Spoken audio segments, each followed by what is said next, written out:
Hey, what's up YouTube? Welcome to a new video. My name is Prince Mason. Today we are going to be retouching this image I shot from a recent photo shoot with Tosin Junaid. He's an amazing photographer. If you haven't seen the behind the scenes, I'll put a link in the description below and probably put a card up here right now, so definitely go check that out. There just a ton to learn from that video. Shot it with Tosin Junaid and some amazing creatives, so definitely go check that video out. Now let's get straight into retouching this particular image today. The first thing that I do when it comes to images like this is probably just mess around with my levels. That's the first thing I always do. So what I'm going to do right now is show you guys the after. So this is how it would look after retouching, but this is the camera, this is straight out of camera, and a few adjustments to get it to this particular point. So like I said, the first thing I do is just mess around my levels, drag my whites in. And right now, if you can see at the edge here, my blacks are kind of like, you know, all the way, so I'm not pulling my blacks in at all. So I'm going to show you the before and after of that. So this is the before and after, before and after. So but for this particular image, I pulled my whites down because, you know, her face, if I just go in there for you guys to see, she had like a lot of highlights around her face, and I just wanted to sort that out. Then I also increased the shadows so that the image can just be brighter. And then my luma curve, now the amazing thing about using your luma curve is that it basically just affects your exposure range basically, and not the colors. So if I take this all the way up like this, you can see it's not really affecting the colors, and all the way down it's just, you know, affecting the image itself. Unlike if I come to the RGB and I take this up and take it down, you can see how the reds are reacting to that. So typically I use my luma curves a lot. And that's it. That's basically all I have done here. I think I took my Kelvin all the way to 5,000, so, and I just like starting from that level. Okay, so what we're going to do now is that we're going to take this image into Photoshop. Okay, so now we are in Photoshop, and the first thing I want to do is just run one of my frequency separation actions so I can remove the blemishes. Now, if you do not know what frequency separation is, it is basically a technique that separates your image into two frequencies. So you have one which is a low frequency, that's where the colors are, and you have the high frequency where you have your textures like your pimples and all that. And you need to find the perfect radius or something close to the perfect radius so that, you know, your frequency separation can work the way it's meant to work. So I'm going to run my basic frequency separation right now, and for images like this, I typically use a radius of about 7. That's what I use for images like this. Now if you want my frequency separation action, I have it for free, so just go to my digital store, link is in the description below, and you can get that for free. Now remember, I said that it separates your image into two frequencies. So you have your high frequency where you have your textures, and you have your low frequency where you have your colors. Right now what we just want to do is work on our textures, right? We just want to even out our textures, so we're going to be using the high frequency. To do this, all you have to do is pick your clone stamp tool, make sure that your sample is on current layer, and hold option key or alternate on PC to sample and just paint over. So you sample an area close to where you want to, close to the blemish you want to remove. Make sure that the size of your brush is relative to the size of the blemish that you're trying to take out. So now we are just going to work our way. Remember, sample somewhere close, don't sample somewhere that is too far out. So we're going to just work our way around. Now if for some reason you take from somewhere that doesn't have textures and you paint over somewhere that has textures, you can just Command Z to undo that, or you can just sample somewhere that has textures and paint over that place again just to make it even. Okay, great. So this is what I'm just going to be doing for the next few minutes. I'm just going to sample and paint over, sample and paint over, and let's see where we're at right now, before, after. And I'm going to do this for the whole image till I have the image looking good and clean.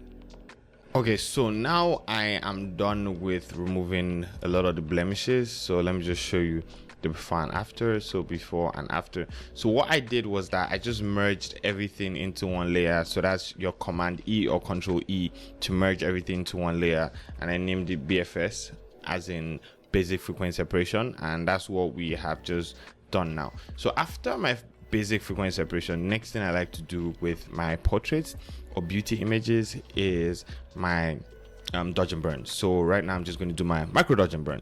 Now for micro dodge and burn, I'm going to run my complete dodge and burn action. You can get that with my retouching essentials pack. I'll put a link in description below to my digital store. Shameless plug, you guys can go get that. Now once you run that action, what you're going to see is an invert check layer like this. Now the reason why I have this is because sometimes it's pretty difficult to see where you want to dodge and burn, especially when it comes to micro dodge and burn, right?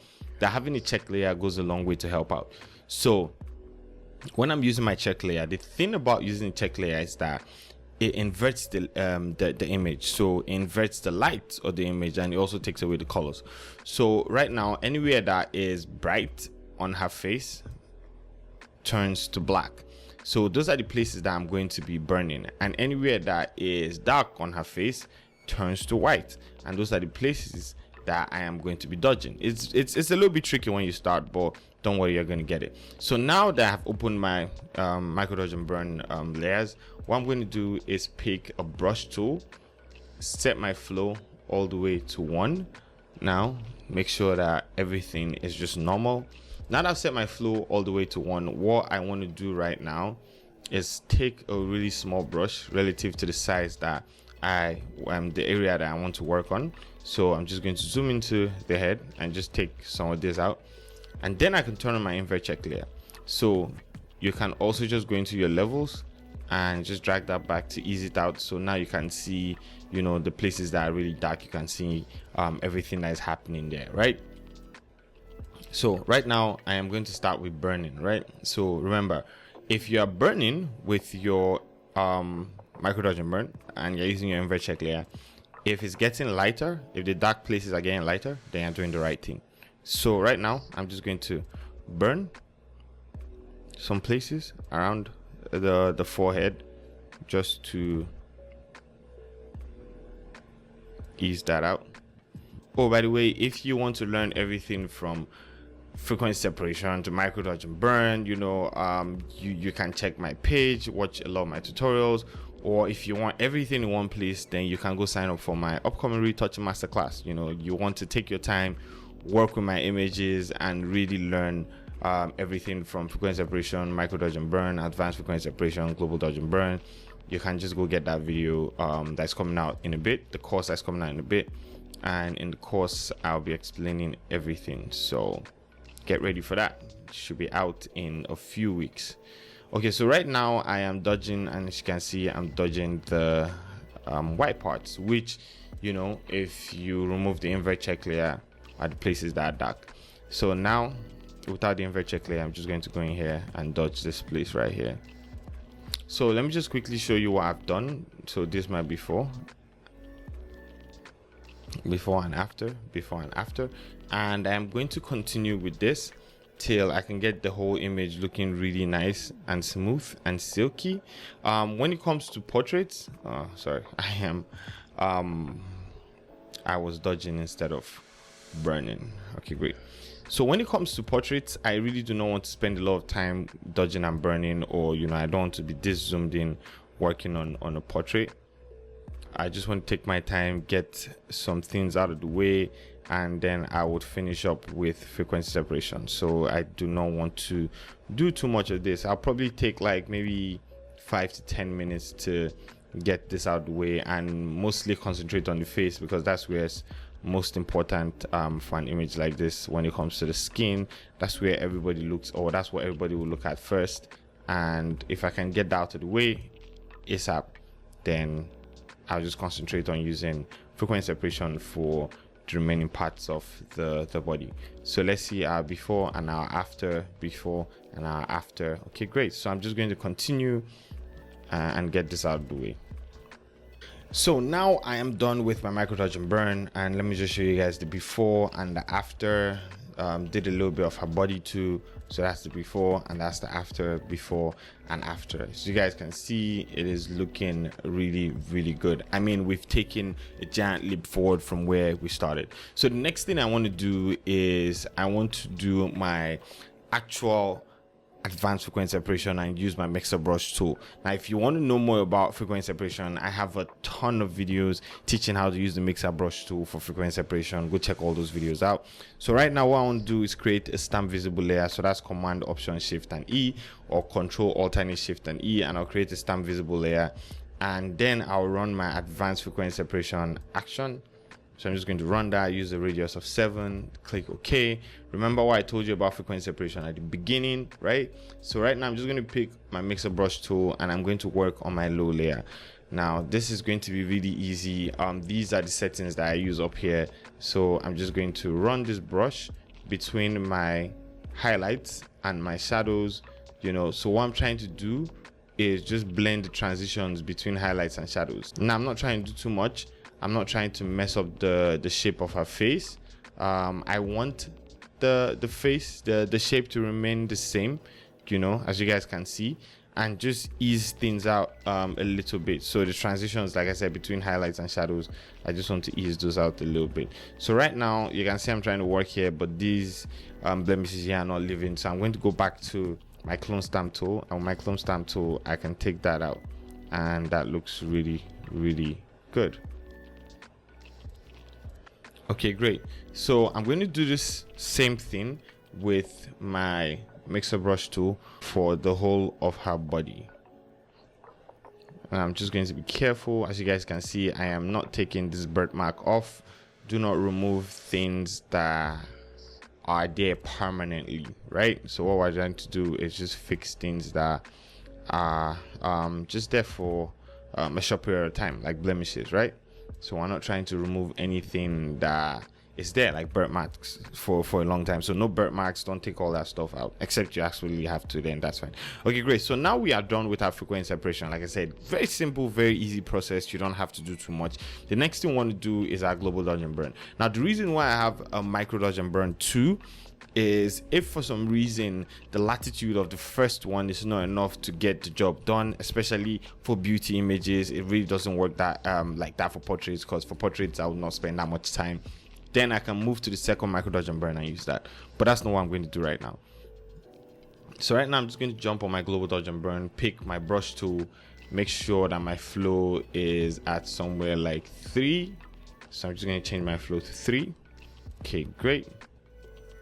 And then I am going to dodge this particular image, right? Make sure my foreground color is white. So remember, for the micro dodge and burn, we're dodging the shadows and burning the highlights. Right now it's the reverse. So what we're going to do is that we're going to dodge our highlights and burn our shadows. So what global dodge and burn is just making your image pop, you know, by following the same lights and shadows that are in your image. So you're just going to add, I'll say, a bit more contrast to your image using global dodge and burn. So as you guys can see, I am just dodging the highlights right now and leaving the shadows out of this, and then I can jump in there and then burn the shadows.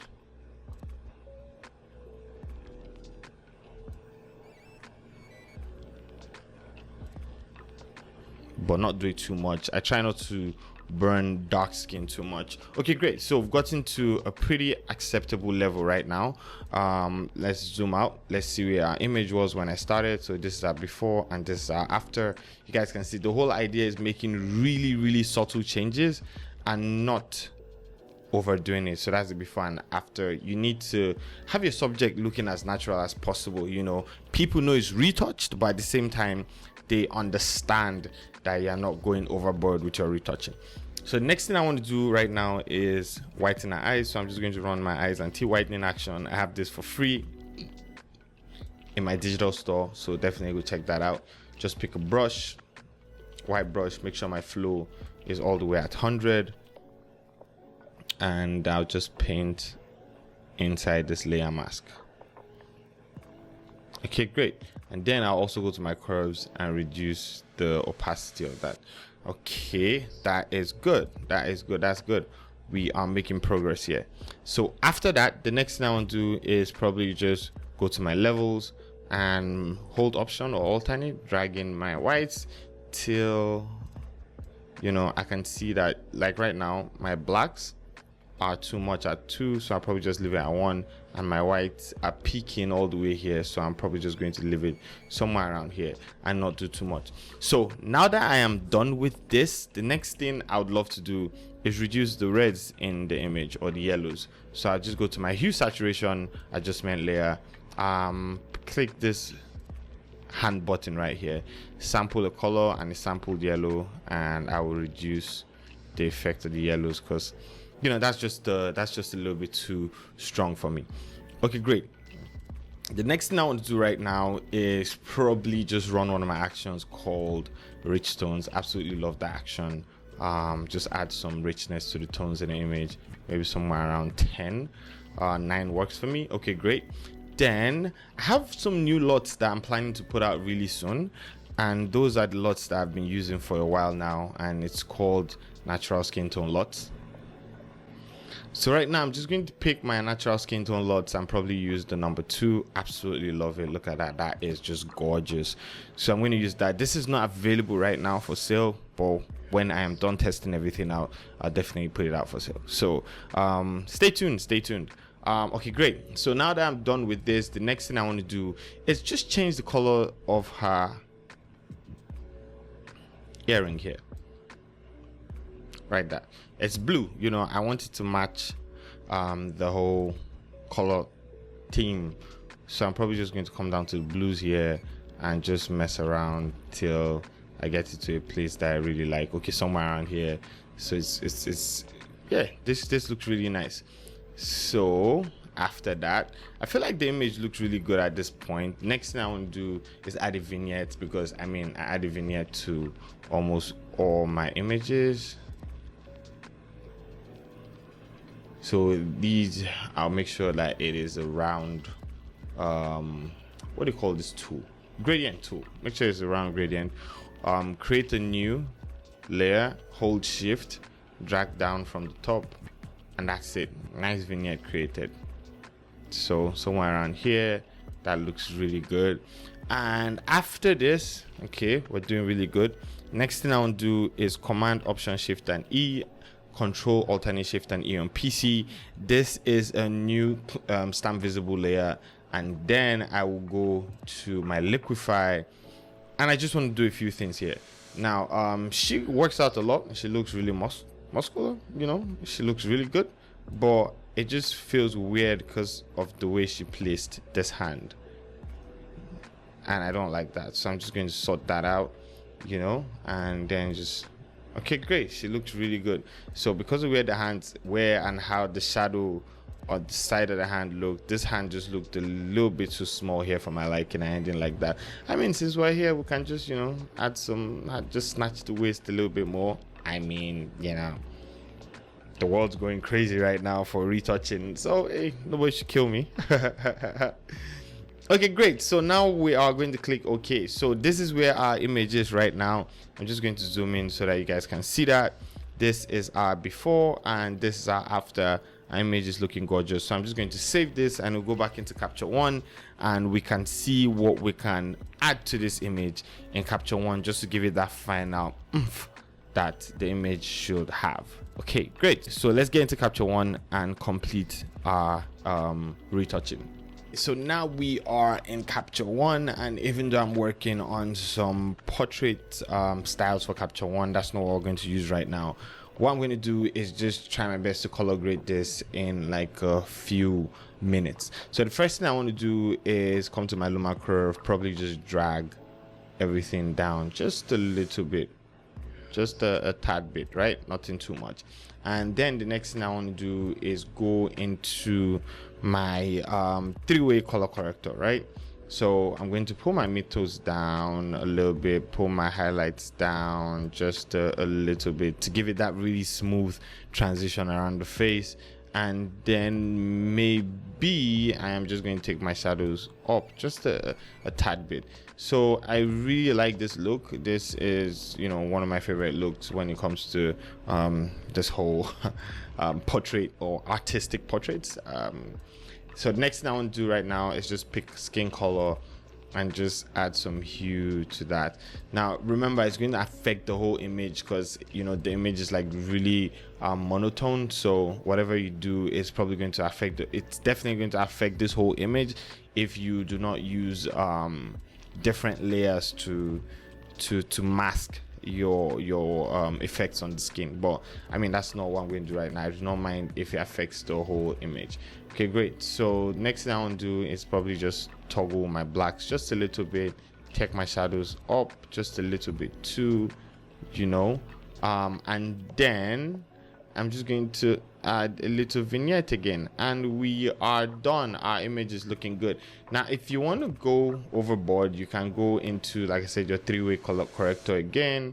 I'm just going to close this and then mess around with your colors. So maybe take your reds up, you know, take your highlights down, and maybe your midtones, just match your midtone somewhere, and you can get like a color grade. But for me, I am not going to do any of that right now. Just going to leave them where they were. And ta-da! So let's see our image. This is our before and this is our after. So we have our before and we have our after. Anyways, I hope you guys enjoyed today's editing video.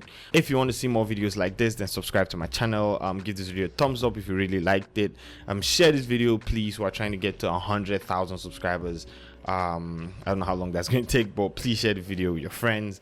And thank you for the support. Anyways, let me know in the comment section below if you enjoyed this video. Thank you so much, and I'll see you guys some other time.